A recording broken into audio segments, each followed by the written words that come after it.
Let's talk about something we've all felt, but maybe don't totally understand: pain. It's so much more than just a feeling you get from an injury. It's actually a super complex experience that our own minds built. And figuring out how that happens, well, that's a huge part of understanding ourselves. I mean, think about it for a second. How is it that a tiny little paper cut can sometimes feel like the absolute worst thing in the world, right? But then an athlete can get a serious injury and not even notice it until the game is over. If pain was just a simple message from your body to your brain, that wouldn't make any sense at all. This puzzle is exactly what we're going to dive into. So, to even begin to unpack that puzzle, we have to start with the basics. We have to define our terms. What is pain, really? You might be surprised by the official answer. Okay, so here's the official definition. Pain is an unpleasant emotional and sensory sensation. Did you catch that? That word emotional is everything. Right from the get-go, science is telling us that pain isn't just a physical thing.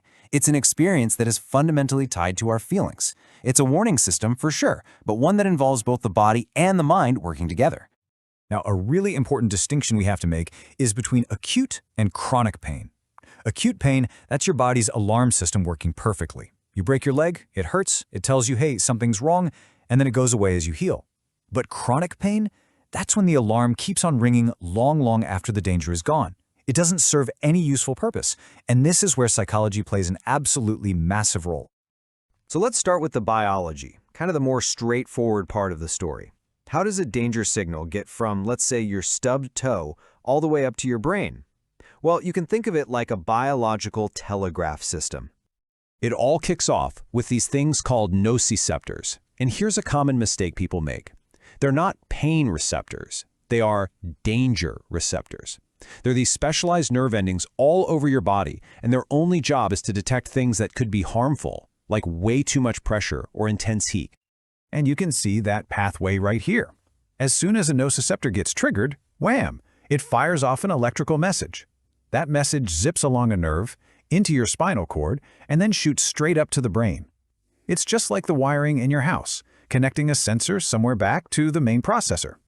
We can break that whole journey down into 4 basic steps. First, there's transduction. That's the moment the physical thing, like a pinprick, gets turned into an electrical signal. Then, conduction, where the signal travels down the nerve.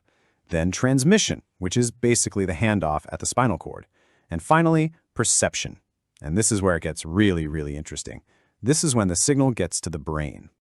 Because here is the big twist in the story. That signal showing up in the brain, that's not the end of it, not even close. Your brain isn't just a passive mailbox waiting for messages. It's the command center. It doesn't just hear the alarm, it decides how loud that alarm is going to be. Think of it like a pain dial. Let me say that again, because this is the most important takeaway. That electrical signal coming up your spinal cord is not pain, it's just a danger message. Pain is the experience your brain creates after it gets that message. And your brain can turn the volume way up or way down based on a whole bunch of other information. Okay, let's look at a powerful example of this. This is called the fear avoidance model. So let's say you interpret a pain signal as something really threatening. That can lead to fear. And that fear might make you avoid moving or doing things, which of course can lead to you becoming weaker and less able, which, you guessed it, often creates even more pain.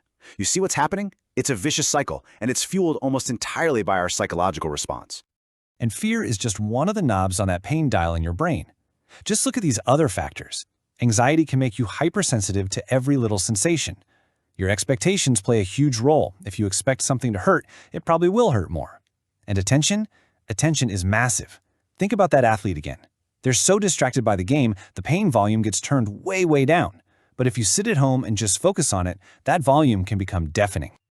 You know, this modern understanding that our mind and body are so deeply linked when it comes to pain, this didn't just pop up overnight. It's actually the result of centuries of scientific thought, slowly evolving from really simple ideas to the much more complex and accurate picture we have today. This timeline really shows that evolution. Way back when, people thought pain was just an emotion or some kind of spiritual imbalance. Then we get more scientific with ideas like the specificity theory, that simple idea of a direct pain wire to the brain. But today, we operate on the biopsychosocial model. It's the whole shebang. It recognizes that your biology, your psychology, and even your social environment all work together to create your experience of pain. Okay, so let's pull all these threads together. Why is it so incredibly important to get this? To understand that pain isn't just coming from a part of your body, but that it's actually being constructed in your brain. This quote just nails it. Pain is an output from the brain, not an input from the body. It's your brain's final conclusion, its best guess about how much danger you're in, and it's based on all the information it has. The sensory signals, sure, but also your emotional state, your memories, and where your attention is. And that, right there, brings us to the final and most powerful thought. This isn't just interesting trivia. Understanding the psychology of pain opens up some incredible new possibilities. It means we might have way more influence over our own pain than we ever thought possible, which leaves us with a really empowering question to think about. If your mind is a key player in creating pain, how can you train it to help turn that dial back down?